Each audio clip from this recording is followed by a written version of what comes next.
تعالیٰ نے انسان کو یاد کرایا ہے کہ تو نے عبادت اپنے رب کی کرنی ہے، اور فرمایا رب تمہارا وہ ہے جس نے تمہارے لیے زمین کو فرش بنایا ہے، آسمان کو چھت بنایا ہے، اور آسمان سے پانی برسا کے تو زمین سے پھل اگائے ہیں، رزق لکم، وہ بھی تیرے کھانے کے لیے اگائے ہیں۔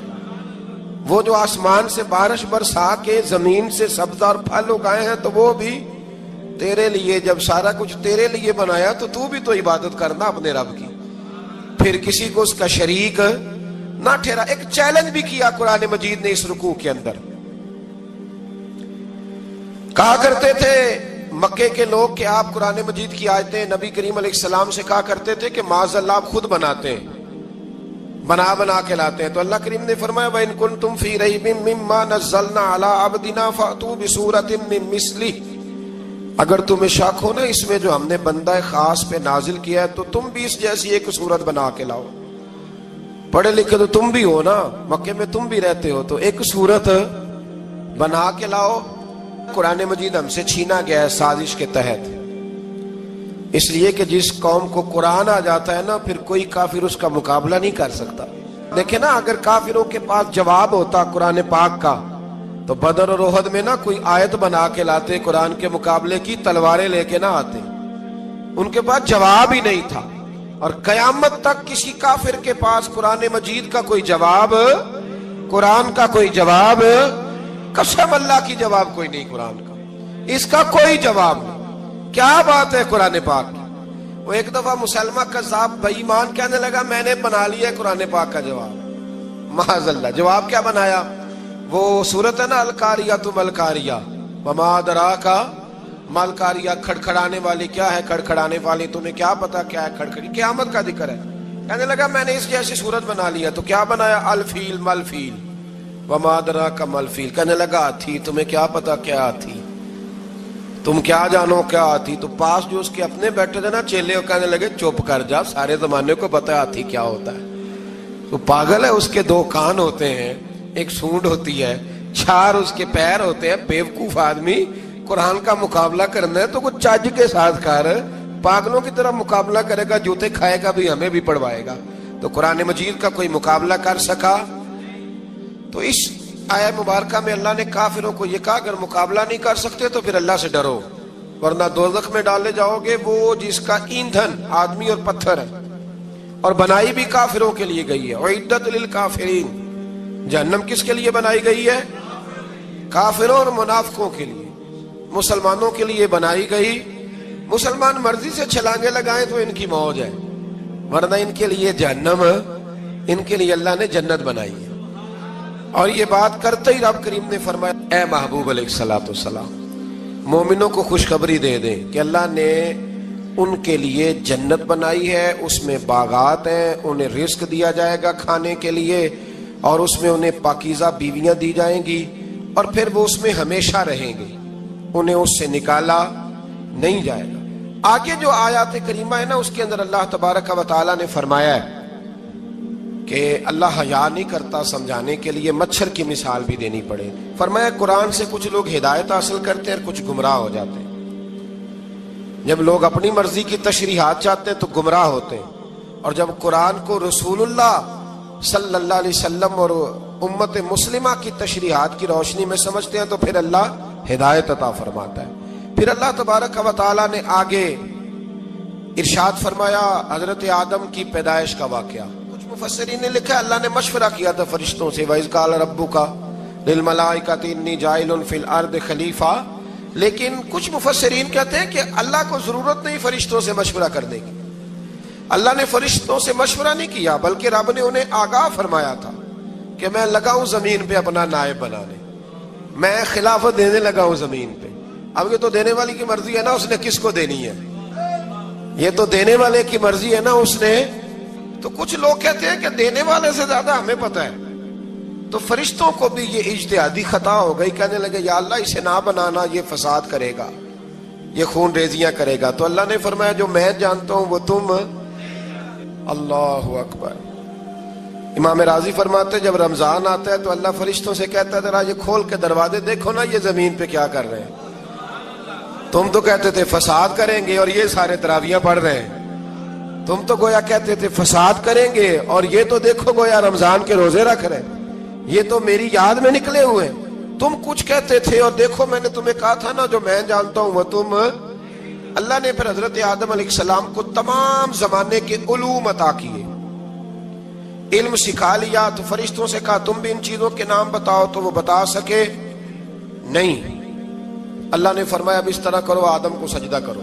سب نے سجدہ کیا سوائے وہ. کہنے لگا یا اللہ صرف تجھے ہی کرنا ہے. کرنا بھی صرف اللہ کو چاہیے, پر رب کے آگے بھی جھکنا چاہیے, اور جس کے سامنے رب جھکائے نا وہاں بھی. اور یہ جو عاجزی ہے نا, یہ جو جھکنا ہے, یہ علم کے آگے ہے. ہماری مصیبت یہ ہے کہ ہم علم کے آگے بھی گردن جھکانے کو تیار نہیں ہوتے, وہاں بھی ہم خود عالم فاضل بن جاتے. تو فرمایا کہ سب سے کہا سجدہ کرو. سب نے سجدہ کیا سوائے ابلیس کے. تو پھر ہوا کیا, وکان من الکافرین, وہ کافروں میں سے ہو گیا. پھر اللہ نے حضرت آدم کو اور جناب حوا کو نا مقام دے دیا جنت میں رہنے کے لیے, اور کہا سارا کچھ کھانا, درخت کے قریب نہ جانا. ابھی آپ کسی سے کہہ دیں تھوڑا سا کہ پیچھے نہ دیکھنا, یعنی اگر میری سمجھ لیں ادب کی وجہ سے کوئی 1.5-2 منٹ یا 6 منٹ نہیں بھی نہ دیکھے گا تو سوچے گا ضرور کہ پتہ نہیں اب پیچھے کیا ہے, مصیبت کیا ہے. یعنی آپ کہہ کے دیکھ لیں کسی کو, پیچھے نہ دیکھنا. فطرت ہے نا انسان کی, وہ جستجو کرتا ہے. کہا اس درخت کے پاس نہ جانا. تو حضرت حوا سلام اللہ علیہا کہتے ہیں دل میں خیال رہتا تھا کہ آخر ہے کیا درخت کے پاس. یہی انسان کا عقیدہ توحید ہے کہ جہاں سے رب منع کر دے وہاں وہ منع ہو جائے. اور یہ ان کی خطا نہیں تھی, یہ اللہ کی حکمت تھی, چونکہ رب نے تو پہلے کہہ دیا تھا بنایا ہی زمین کے لیے, تو یہ تو سارا کچھ ہونا تھا تو زمین پہ آنا تھا نا. تو حضرت حوا اور جناب آدم کے پاس شیطان آیا, اب اس کو نکال تو دیا تھا پر ابھی اس کا جنت میں آنا جانا بند نہیں ہوا تھا. یہ بھی اللہ کی حکمت تھی. تو وہ کہنے لگا تمہیں پتہ ہے بعد میں مر جاؤ گے. تو حضرت حوا کہنے لگی کیا موت بھی آئے گی؟ کہاں, اس کی تکلیف بھی بڑی ہوگی, تو پھر بچیں گے کیسے؟ تو کہنے لگے پھل کھا لو اس درخت کا. تو بچنے کے لیے پھل کھایا تھا. اس طرح لوگ آج بہت سارے کام بچنے کے لیے کرتے ہیں پر بچ سکتے, بچنے کے لیے پھل کھایا. تو اللہ نے فرمایا زمین پہ چلے جاؤ. تو حضرت آدم زمین پہ آئے, پھر کئی 100 سال روتے رہے. فَتَلَقَّى آدَمُ مِن رَبِّهِ کَلِمَاتٍ, تو پھر اللہ نے خود ہی جناب آدم کو کچھ کلمے سکھائے.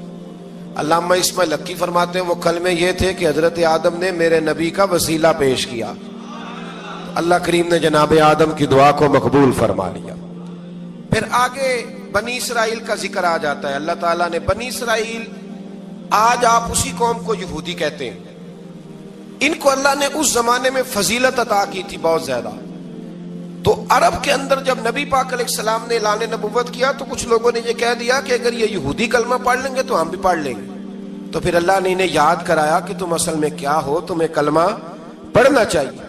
تو اہل یہود کا تذکرہ کرتے کرتے رب کریم نے ایک بات یہ بھی ارشاد فرمائی کہ تم لوگوں کو تو کہتے رہے ہو کہ وہ نبی آنے والے ہیں, وہ نبی آنے والے ہیں, اور جب آ گئے ہیں تو ماننے کو تیار نہیں ہو. تو فرمایا تأمرون الناس بالبر وتنسون انفسکم وانتم تتلون الکتاب, لوگوں کو بھلائی کا حکم دیتے ہو اور اپنے آپ کو بھول جاتے ہو. افلا تعقلون, تمہیں عقل نہیں؟ پھر اللہ نے انہیں یہ بھی یاد کرایا کہ یاد کرو وہ زمانہ کہ جب فرعون نے خواب دیکھ لیا تھا کہ کوئی بچہ اس کی سلطنت کو تباہ کرے گا, تو پھر اس نے تمہارے بچوں کو ذبح کرانا شروع کیا اور تمہاری بیٹیوں کو چھوڑتا تھا. فرمایا یہ بھی تو تم نے دیکھا, میں نے تمہیں پھر تم سے کہا جہاد کرو قوم عمالقہ کے خلاف, تو مقام طیہ میں جا کے یہ لوگ کہنے لگے ہم سے جہاد نہیں ہوتا. اللہ نے انہیں ایک میدان میں قید کر دیا. بڑی دلچسپ بات, قید تو لوگ ہوتے ہیں نا چار دیواری میں, تو اللہ نے بنی اسرائیل والوں کو جب انہوں نے کہا ہم جہاد نہیں کریں گے تو اللہ نے میدان میں قید کر دیا.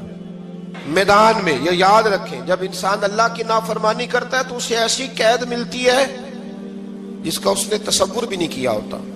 ایک میدان ہے مقام طیہ, قید ہو گئے, سارا دن سفر کرتے تھے, سارا دن, تو رات کو تھک کے سوتے تھے, صبح اٹھتے تھے نا جب, تو وہیں ہوتے تھے جہاں کل صبح چلے تھے. تو رب جب کسی کو قیدی بناتا ہے تو اسے زنجیروں کی, سلاخوں کی ضرورت, دعا فرمائے اللہ تبارک و تعالی غموں سے نجات عطا فرمائے. یہ دعا فرمائے، ایسی قید دیتا ہے کہ جس سے پھر چھٹکارا ہو سکتا۔ تو بنی اسرائیل کا بہت زیادہ تذکرہ اس بارے میں اللہ تبارک و تعالیٰ نے پھر بیان کیا، اور پھر کہا کہ انہیں جو حکم دیا جاتا تھا یہ اس کی سرتابی کرتے تھے، پھر اللہ نے ان پر ذلت نازل کر دی اور یہ ہمیشہ اس کا شکار رہیں۔ قوم سبت کا ذکر فرمایا اللہ نے، ہفتے والے دن کچھ لوگ نافرمانی کرتے تھے۔ ہمارے بھی ہیلے بہانے ہیں نا آج کل کاروبار میں، تو اسی سپارے کی آیت نمبر 65 کے اندر اللہ تعالیٰ نے حضرت داؤد کی قوم کا ذکر کیا کہ اللہ نے انہیں حکم دیا تھا کہ ہفتے والے دن مچھلیاں نہیں پکڑنی، تو وہ کہتے تھے چلو ہاتھ لگا کے نہیں پکڑنی، ہاتھ لگا کے۔ وہ ہمارے لوگ ہیلے بہانے تلاش کر لیتے ہیں نا، وہ بڑے جناب انشورنس والا آ گیا، اب وہ بینک والا آ گیا، وہ فلانے صاحب آ گئے، وہ تروڑ مروڑ کے کہانیاں باتیں، اور پھر ہمیں بھی رستے مل جاتے ہیں بچنے کے۔ مفتی صاحب نے کہہ دیا تھا، ایک مولانا سے میں نے ان کو کہا ہفتے والے دن مچھلیاں نہیں پکڑنے کا، نہیں پکڑتے، چھوٹے چھوٹے حوض بنا لیے، تو مچھلیاں زیادہ آتی تھی اس دن۔ یہ بھی اللہ کی قدرت تھی، نماز کے وقت گاہک زیادہ آتے ہیں، یہ اس کی قدرت ہوتی ہے۔ تو وہ مچھلیاں حوض میں جمع ہو جاتی ہیں، یوں سمجھ لیں کہ جال انہوں نے لگا لیے ہوئے تھے، تو جال میں وہ پھنستی رہتی تھی، حوضوں میں آتی رہتی تھی۔ ہفتے کو نہیں پکڑتے تھے، اتوار کو پکڑ لیتے تھے، تو پھر اللہ نے انہیں سزا دی۔ فرمایا تماشے کرتے ہو اللہ کے حکم کے ساتھ، کیا سزا دی؟ فَقُلْنَا لَهُمْ كُونُوا قِرَادَةً خَاسِئِينَ، فرمایا بندر بن جاؤ دھتکارے ہوئے۔ جو رزق حرام طریقے سے کماتے تھے رب انہیں بندر بنا دیتا تھا۔ ابھی بھی میں نے دیکھے ہیں بڑے بڑے تاجر پاگلوں جیسی زندگی گزار رہے ہیں، نفسیاتی طور پہ سکون نہیں ہے، کروڑوں روپیہ پڑا ہے۔ کیوں؟ اس لیے کہ رب کے بتائے ہوئے طریقے کے مطابق تجارت نہیں کرتے۔ آگے ایک اور دلچسپ بات آ گئی، بنی اسرائیل کے اندر نا ایک شخص نے اپنے چچا کو قتل کر دیا جائیداد کے لیے۔ یہ دیکھیں کب سے لوگ جائیداد کے لیے قتل کرتے آ رہے ہیں۔ چچا کو قتل کر دیا، اور قتل کر کے حضرت موسیٰ علیہ السلام کے پاس آئے کہ میرے چچا کو کسی نے قتل کر دیا ہے، تو بتائیں کیا کرنا ہے؟ تو آپ نے فرمایا کہ گائے ذبح کرو، اور اس کا ایک ٹکڑا مقتول کو مارو، مرنے والے کو، وہ خود اٹھ کے بتا دے گا مجھے کس نے قتل کیا ہے۔ اب ارادہ نہیں تھا گائے ذبح کرنے کا، تو بہانے کرنے لگے۔ ارادہ نہیں نہ ہوتا تو پھر کیا ہوتے ہیں؟ کہنے لگے گائے کس طرح کی ہو، بوڑھی ہو کہ بچی ہو، رنگ کیسا ہو، جوان ہو کہ چھوٹی ہو، حال میں ایک دفعہ چلنا سیکھ گئی ہو یا ابھی نہ سیکھی ہو۔ تو بتاتے گئے تو رب بھی شرطیں بیان کرتا گیا، گہرے زرد رنگ کی ہو، حال کے اندر اسے نہ چلایا گیا ہو، پانی نہ نکالا گیا ہو، نہ بچی ہو نہ جوان ہو، اس کے درمیان ہو۔ یہ ساری شرطیں کہاں پائی جاتی تھی؟ حضرت موسیٰ علیہ السلام کی قوم کا ایک شخص تھا جو اللہ کا ولی تھا، وہ جب انتقال کرنے لگا نا، اللہ اکبر، دیکھو رب ولیوں کی اولادوں پر بھی کتنا فضل فرماتا ہے۔ وہ جب انتقال کرنے لگا تو ایک اس کے پاس چھوٹی سی بچیا تھی، گائے کی بچی، اس نے جنگل میں چھوڑ دی۔ کہنے لگا یا اللہ میں تیرے نام پہ چھوڑتا ہوں، میرا بچہ جوان ہو جائے تو اسے دے دینا، اور تو سرمایہ ہی کوئی نہیں۔ بچہ بڑا ہوا تو بچہ بھی بڑا نیک تھا، اپنی ماں کا بڑا فرما بردار تھا۔ اس کی ماں نے کہا بیٹا تیرے باپ نے ایک گائے چھوڑی تھی، تو بچہ جنگل میں گیا اور جا کے کہنے لگا اے اللہ میری گائے مجھ سے ملا دے۔ تو رب کریم نے وہ گائے واپس کر دی، وہ گائے گھر لے آیا۔ اب وہ کہنے لگا اماں بیچ دوں، تو اماں کہنے لگی بیٹا میرے پوچھے بغیر نہ بیچنا۔ کئی دفعہ گاہک لگے پر اس نے کہا جب تک میری اماں نہ کہے گی میں بیچوں گا۔ ادھر بنی اسرائیل والے شرطیں جتنی گائے کے بارے میں پوچھ چکے تھے وہ ساری اسی گائے میں پائی جاتی تھی۔ تو یہ ڈھونڈتے ڈھونڈتے وہاں پہنچ گئے، تو کہنے لگے گائے چاہیے۔ تو اس نے کہا بھی تمہاری مرضی سے نہیں، قیمت میری مرضی کی۔ ایک مفسر نے تو یہاں تک لکھا ہے کہ اس نے کہا گائے ذبح کر کے نا، تو جتنا گائے کے اندر گوشت ہوگا نا اتنا ہی کھال کے اندر تم مجھے مال بھر کے دو گے، اتنے سکے بھر کے دو گے، اتنی اشرفیاں بھر کے دو گے تو پھر تمہیں گائے دوں گا۔ تو پھر یہ گائے انہیں ملی اور یہ گائے لے کر کے آئے۔ زیادہ سوالات نہ کرتے تو زیادہ الجھتے نہ۔ ہم بھی دین کے معاملے میں بڑے سوال جواب کرتے ہیں، اتنا سوال کریں جتنی اس کی ضرورت ہے۔ ان لوگوں نے سوالات زیادہ کیے تو پھر الجھ زیادہ گئے۔ تو میرے بھائی اس کا ذکر بھی اللہ تبارک و تعالیٰ نے پہلے پارے کے اندر بیان فرمایا. پھر اللہ کریم نے فرمایا کہ کچھ ایسے لوگ بھی ہیں یہودیوں میں سے جن کا دعویٰ ہو گیا ہے کہ ہم اللہ کے بڑے پیارے ہیں. فرمایا یہ صرف ان کے منہ کی باتیں ہیں, یہ تو قیامت میں پتہ چلے گا نا کہ اللہ کا پیار کس کے ساتھ زیادہ ہے. اور پھر یہ بھی یہودیوں نے دعویٰ کیا ہے, اسی پارے میں اللہ فرماتے ہیں کہ ان کا دعویٰ ہے کہ ہم اللہ کے بڑے پیارے ہیں, جنت میں ہم ہی جائیں گے. تو اللہ فرماتا ہے پھر مرنے کی دعا تو کرو, جنت میں تو مر کے جانا ہے نا. لیکن رب فرماتے ہیں یہ کبھی مرنے کی دعا نہیں کریں گے, اس لیے کہ انہیں پتہ ہے کہ ہم نے آخرت کے لیے کیا بھیجا. لے جی پہلا حکم آ گیا یا ایھا الذین آمنوا کہہ کے, پہلی آیت قرآن پاک کی پہلے سپارے میں پہلی آیت جس میں اللہ نے کہا یا ایھا الذین آمنوا. تو پہلا حکم آمنوا کہہ کے آیت نمبر 104 میں جو اللہ نے حکم دیا ہے نا وہ نبی پاک کی تعظیم کا حکم ہے. پہلا حکم ہی اللہ نے حضور کی عزت اور ناموس کا ارشاد فرمایا. پہلا اس ترتیب کے لحاظ سے وہ ہوا یہ کہ جب نبی پاک کو بات ارشاد کرتے تو صحابہ کرام اٹھ کے عرض کرتے رائینا یا رسول اللہ, حضور سمجھ نہیں آئی ذرا رعایت کر دے. تو یہودیوں کی عبرانی زبان کے اندر نہ ذرا کھینچ کے پڑھتے تھے رائینا, تو اس کا معنی بنتا تھا معاذ اللہ اے ہمارے چرواہے. بکریاں چرانے والے کو بھی وہ رائینا کہتے تھے. تو جب صحابہ یہ کہنے لگے تو اللہ نے منع ہی کر دیا. فرمایا میرے محبوب کے غلاموں, اس لفظ کے پیچھے چھپ کے, اس لفظ کے پیچھے چھپ کے لوگ میرے نبی کی بے ادبی کر جاتے ہیں. تو جس لفظ کا کوئی ایک معنی بے ادبی والا بنتا ہو وہ لفظ بھی میرے نبی کے لیے نہ کہو. لفظ وہ والے کہو جس میں کوئی بے ادبی کا معنی نکلے نہ.